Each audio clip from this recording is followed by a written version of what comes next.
Welcome to Vino study circle. మనకు సంబంధించి ఒకటి అప్లికేషన్ విద్యా వాలంటీర్ అప్లికేషన్స్ ఉంది కదా, అది ఎలా ఫిల్ చేయాలి సార్, ఎలా ఉంటుంది అప్లికేషన్స్, ఏమేమి ఉంటుంది, ఏమేమి సర్టిఫికేట్స్ కావాలని చెప్పేసి అడుగుతున్నారు. మీకు పూర్తిగా ఈసారి వీడియోని చూడండి, మీకు ఏమేమి కావాలనేది ఈ వీడియోలో చెప్పేస్తాను. ఈరోజే లాస్ట్ డేట్ అండి, ఈరోజే last date. Vikarabad district, then తర్వాత కొన్ని నారాయణపేట డిస్టిక్ ఈరోజే. ఇక్కడ నారాయణపేట ఉంది కదా, ఈ నారాయణపేట ప్లేస్లో ప్రతి డిస్టిక్ పేరు చేంజ్ అవుతుంది. ఇక్కడ చూడండి, మనకు అందరికి అర్థమయ్యేటట్లు పాతగా విద్యా వాలంటీర్ అప్లికేషన్ ఉండేది. ఇప్పుడు అకాడమిక్ ఇన్స్ట్రక్షన్స్ అని చెప్పేసి అప్లికేషన్స్ ఇచ్చారు. ఇక్కడ 2024-25 ఉంది. ఇక్కడ అప్లికేషన్ ఫర్ ది పోస్ట్ అని చెప్పేసి ఉంది కదా, అక్కడ ఎస్జిటి అయితే ఎస్జిటి, ఎస్సీ అయితే ఎస్సీ, మీ డిస్టిక్లో ఏదైతే ఉందో అది. స్కూల్ నేమ్స్, మీకు స్కూల్స్ యూఎస్డిఎస్ నెంబరు, మండలం, అది నేను ఇచ్చిన ప్రీవియస్ వీడియోలో ఉంది. విద్యా వాలంటీర్ సంబంధించి ఫస్ట్ రోజు చేసిన వీడియో, దాంట్లో యూఎస్డి నెంబర్స్ ఉన్నవి. నేను తర్వాత కూడా సరే డిస్క్రిప్షన్లో లింక్ ఇస్తాను, వాట్సాప్ ఛానల్. తర్వాత ఇది ఏది టెలిగ్రామ్లో పోస్ట్ చేస్తాను. ఆ టెలిగ్రామ్ గ్రూప్లో మీరు జాయిన్ అవ్వండి. జాయిన్ అయితే దాంట్లో నేను ఈ అప్లికేషన్, దానికి స్కూల్కి సంబంధించిన అప్లికేషన్ ఏవైతే వేకెన్సీస్ ఉన్నాయో దాంట్లో కూడా నేను పెట్టేస్తాను. ఇక్కడ పర్సనల్ ఇన్ఫర్మేషన్ వచ్చేసి name, father's name, mother's name, date of birth, gender, caste, religions చేసేసి ప్రజెంట్ అడ్రస్ ఎక్కడని చెప్పేసి సెల్ ఫోన్ నెంబర్ చేయాలి. ఇక్కడ ఒకటి పాస్పోర్ట్ ఫైల్ అతికియాలి. ఇక్కడ క్వాలిఫికేషన్స్ వచ్చేసి SSC, inter, degree, DEd, BEd, TET. తర్వాత ఏదైనా ఉంటే మీకు సంబంధించి ఇక్కడ enclose all certificates including bonafides, caste and TET certificates మనకు చేయాలి. ఇక్కడ పర్సంటేజ్ వేయాలి. Year of passings, school names, marks submitted percentage వేసేసి సరిపోతుంది.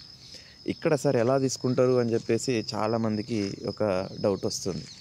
ఇక్కడ ఏంటంటే 2018 టైంలో విద్యా వాలంటీర్ని ఫిల్ చేసినప్పుడు డిగ్రీ కొంత పర్సంటేజ్, తర్వాత కొన్ని ఇంటర్లో కొంత పర్సంటేజ్, డైట్ వాళ్ళకైతే 10th క్లాస్లో పర్సంటేజ్లు 60% ఉన్న వాటికి ఫుల్ పర్సంటేజ్ వేసేసి 20%, 30% తీసేసుకొని టెట్కు 20% యాజ్ ఇట్ యూజువల్గా పెట్టేసి మిగతా వాటికి 5%, 10% ఇట్లా ఆ పర్సంటేజ్ ప్రకారం తీసుకొని ఎవరికి హైయెస్ట్ ఉంటే వాళ్ళకు విద్యా వాలంటీర్ ఇవ్వడం జరిగింది.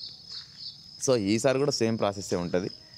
ఇక మనకు ఏ స్కూల్స్లో అయితే ఉన్నాయో ఆ స్కూల్స్లో మనకు ఎంఈఓ ఆఫీస్లో అప్లై చేసుకొని ఇచ్చేస్తే వాళ్ళు మనకు 16th రోజు డిక్లరేషన్ చేస్తారు.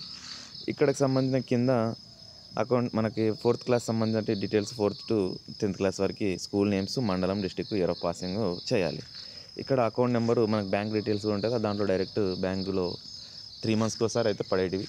ఇప్పుడు కూడా అలాగే పడుతుందా, 1 monthకి ఒకసారి పడుతుంది చూడాలి. Account numbers, account holder names, IFSC code, branch name, మండలు, ఈ కింద సంబంధించిన అన్నీ చేసేసి మన సిగ్నేచరు, నేము, విలేజ్, తర్వాత మండలు, మొబైల్ నెంబర్ వేసి సంతకం చేసేసి మనకి ఏమేమి సర్టిఫికేట్స్ ఉన్నాయో అన్ని సర్టిఫికేట్స్ని అయితే కంపల్సరీ సబ్మిట్ చేసింది. దీన్ని మొత్తం మళ్ళీ ఒకసారి రెక్టిఫై చేసి ఫైనలైజ్ చేసి మనకు ఇస్తారండి. సో కాబట్టి ఈ అప్లికేషన్ నేను టెలిగ్రామ్ లింక్ పెడతాను, దాంట్లో మీరు జాయిన్ వచ్చి దాంట్లో డౌన్లోడ్ చేసుకోండి. ఇక్కడ నారాయణపేట డిస్టిక్ ఉంది. మేము నారాయణపేట డిస్టిక్ కాకుండా వికారాబాద్, ఇప్పుడు ప్రజెంట్ ఆదిలాబాద్ ఒకటి, ఆసిఫాబాద్ కూడా ఒకటి వచ్చింది. ఆసిఫాబాద్ ఇప్పుడు మొత్తం 4 డిస్టిక్లు ఉన్నాయి. మిగతా డిస్టిక్లో కూడా సరే ఈ మంత్ ఎండింగ్ వరకల్లా ఎక్కడెక్కడైతే ఫుల్ వేకెన్సీస్ ఉన్నావో ఆ వేకెన్సీ పర్పస్లో అకాడమిక్ ఇన్స్ట్రక్షన్స్ పేరు మీద ఫిల్ చేయడం జరుగుతుంది. సో ఇవన్నీ పూర్తి సమాచారం ఇంకేదైనా వేరే డిస్ట్రిక్ట్స్ కూడా వస్తే కూడా సరే నేను అప్లోడ్ కంపల్సరీ వీడియో చేస్తాను, అందరికీ తెలియజేసేటట్లు చేస్తాను. Thank you so much for everyone. మన వీడియో నచ్చినట్లయితే లైక్ చేసి, షేర్ చేసి, సబ్స్క్రైబ్ అయితే చేసుకోండి. లైక్ అయితే చేయండి, మీకు ఆటోమేటిక్గా ప్రతి అప్డేట్ మీకు వస్తుంది. డిఎస్సి కీ కూడా అడుగుతున్నారు. మ్యాక్సిమం డిఎస్సి కీ ఈరోజు లేదా వాళ్ళు ఇచ్చిన యాజ్ పర్ నామ్స్ ప్రకారం ఈరోజు లేదా రేపు వస్తుందని చెప్పేసి అనడం జరిగింది. కాబట్టి కంపల్సరీ రాగానే కీ పేపర్ రాగానే కూడా సరే అది. ఇంకోటి చాలామంది సరే మన గ్రూప్స్ ఏవైతే ఉన్నాయో ఆ గ్రూప్లో కూడా సరే మీరు డిస్కషన్ నేను ఎందుకు ఓపెన్ చేసి పెట్టానంటే సబ్జెక్టు సంబంధించినట్టు ఏవేవైతే రాంగ్ ఉన్నావో ఆ రాంగ్ని రేపు మనకు వచ్చినప్పుడు మీకు వచ్చిన షిఫ్ట్లు ఏవైతే ఉన్నావో ఆ షిఫ్ట్లలో ప్రతి ఒక్కరు వర్క్ చేయాలండి. ప్రతి ఒక్కరు వర్క్ చేయండి, ఎందుకంటే దాంట్లో నేను కూడా సపోర్ట్ చేస్తాను. మీ అందరికి సపోర్ట్ చేసినప్పుడు ఏమైందంటే మీకు ఈ దాంట్లో ఈ పేజీ నెంబర్తో సహా మనం పెట్టినప్పుడే పర్ఫెక్ట్గా పెట్టినప్పుడే మనకు మార్క్స్ యాడ్ అవడానికి ఉంది. చూడండి, టెట్లో వచ్చేసి 7.5 మార్కులకు కలిసి 1 మార్కు, డిఎస్సిలో 3.5 మార్కులకు కలిసి 1/2 మార్క్. సో టెట్ కంటే క్రూషియల్స్ అండి డిఎస్సి. పాయింట్లలో జాబ్ ఎగిరిపోతుంది. చాలామంది కట్ ఆఫ్ అంత ఉండదు సార్ అంటున్నారు. సార్ కట్ ఆఫ్ నేను చేసింది టెట్ ప్లస్ డిఎస్సి కలుపుకొనే చేశాను, వేరేది చేయలేదు. రెండింటి కలిపి అంతే ఉంటుందండి. ఎందుకంటే TET scores heavy too much ఉన్నాయి, పేపర్స్ హార్డ్ లెవెల్స్ వచ్చాయన్నారు వాస్తవమే. ఆర్ట్స్ వచ్చిన లెవెల్లో వచ్చినా కూడా సరే కట్ ఆఫ్లు వేరే లెవెల్లో ఉంటాయి. 2017 కూడా సరే ఇవే కట్ ఆఫ్లు వచ్చినప్పుడు కూడా సరే చాలామంది సార్ చేసిన కట్ ఆఫ్ల ప్రకారం చూసుకుంటే మాకు ఓపెన్లో వచ్చినాయి అన్ని డిస్ట్రిక్ట్లో, కానీ లాస్ట్కి వచ్చేటప్పుడు నాకు రిజర్వేషన్ కూడా రాలేదు సార్ అని చెప్పే సందర్భాలు చాలా ఉన్నాయి.